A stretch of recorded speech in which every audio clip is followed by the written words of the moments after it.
যে ইনশাল্লাহ আগামীকাল আমরা একটা সুষ্ঠু এবং সুন্দর আয়োজন সম্পন্ন করতে সক্ষম হব।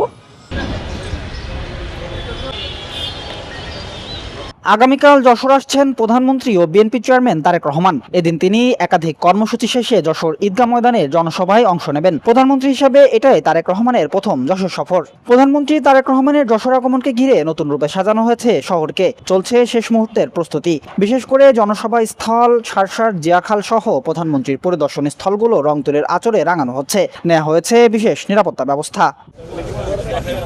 প্রধানমন্ত্রী হিসেবে তারেক রহমানের প্রথম এ সফরকে ঘিরে সম্ভাবনার নতুন দুয়ার উন্মোচন হতে চলেছে দাবি বিএনপির নেতাকর্মীদের। বিএনপি, যুবদল, ছাত্রদল এবং সকল অঙ্গ সংগঠনের ব্যাপক উৎসাহের মধ্য দিয়ে আমরা বিভিন্ন ধরনের কর্মসূচি পালন করছি। আমরা জেলা বিএনপি ইতিমধ্যে তাদের প্রস্তুতি সভা করেছে।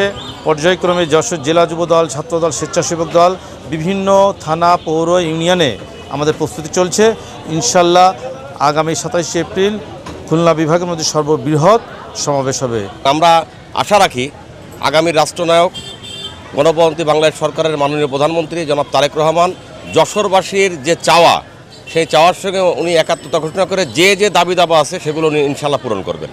সফরে প্রধানমন্ত্রী সারসার জিয়াখাল খনন করবেন। এছাড়া যশোর মেডিকেল কলেজের 500 শয্যার হাসপাতালের উদ্বোধন করে বিকেলে ঈদগাহ ময়দানে জনসভায় অংশ নেবেন। এর ফাঁকে তিনি শতাব্দী প্রাচীন যশোর ইনস্টিটিউট, পাবলিক লাইব্রেরি ও যশোর ক্লাব পরিদর্শন করবেন বলে একাধিক সূত্র নিশ্চিত করেছে। এই কর্মসূচির মধ্যে রয়েছে প্রথম আসবেন উনি বিমানে এসে উনি খাল খনন কর্মসূচিতে অংশগ্রহণ করবেন। এটা আমাদের শহীদ রাষ্ট্রপতি জিয়াউর রহমানের যে যে কর্মসূচি ছিল, দেশকে আত্মনির্ভরশীল করার যে প্রক্রিয়া, সেইটি অংশ হিসাবে তিনি ওই খাল খনন কর্মসূচিতে অংশগ্রহণ করবেন এবং সেখান থেকে খাল খননের পরে উনি আমাদের যশোরে যে 500 শয্যা বিশিষ্ট যে হাসপাতাল, সেটা দীর্ঘদিনে মানুষের দাবি।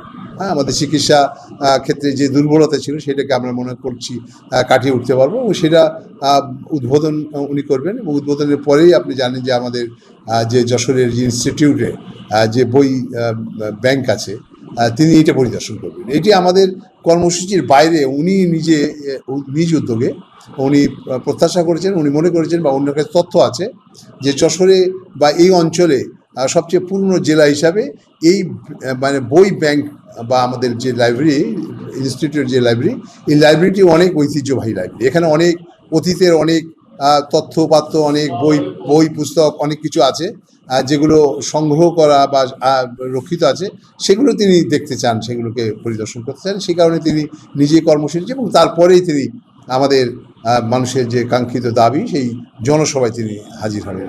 এদিকে প্রধানমন্ত্রীর আগমনকে ঘিরে শহর জুড়ে কড়া নিরাপত্তার ব্যবস্থা নেওয়া হয়েছে। নতুন রূপে সাজানো হচ্ছে শহর। 27 এপ্রিল বাংলাদেশ সরকারের মাননীয় প্রধানমন্ত্রী যশোর জেলা সফর করবেন। তো সফরকে কেন্দ্র করে আমরা ইতিমধ্যে প্রায় যাবতীয় প্রস্তুতি সম্পন্ন করেছি। আমরা তো নিরাপত্তার জন্য আমরা ইতিমধ্যে সকল বাহিনীর সাথে অসংখ্যবার মিটিং হয়েছে, কথা হয়েছে। পুলিশ সুপার, বিজিবি, সেনাবাহিনী, র্যাব, আনসার সবার সাথে কথা হয়েছে। নিয়মিত যে গোয়েন্দা নজরদারি, ডিজিএফআই, এনএসআই কাজ করছে, ডিএসবি কাজ করছে। আমাদের যে কার্ডধারী ব্যক্তি, ডিউটি পাস, নিরাপত্তা পাসের জন্য এই কার্যক্রম গ্রহণ করা হয়েছে, ডিএসবির সাথে কাজ করছে। আমরা প্রশাসন, জেলা প্রশাসন, পুলিশ প্রশাসন, সংশ্লিষ্ট মন্ত্রণালয়ের কর্মকর্তাবৃন্দ তার প্রাণান্তকর পরিশ্রম করছেন বিগত কিছুদিন যাবৎ। আমরা এই কর্মসূচিগুলো যেন সুষ্ঠুভাবে সুসম্পন্ন হতে পারে সমন্বয়ের দায়িত্ব পালন করছি। এখন পর্যন্ত আমরা আশাবাদী যে ইনশাল্লাহ আগামীকাল আমরা একটা সুষ্ঠু এবং সুন্দর আয়োজন সম্পন্ন করতে সক্ষম হব। এর আগে গত 2 ফেব্রুয়ারি নির্বাচনী প্রচারণায় সর্বপ্রথম যশোরে এসেছিলেন তারেক রহমান। সুবর্ণভূমি ডেস্ক, যশোর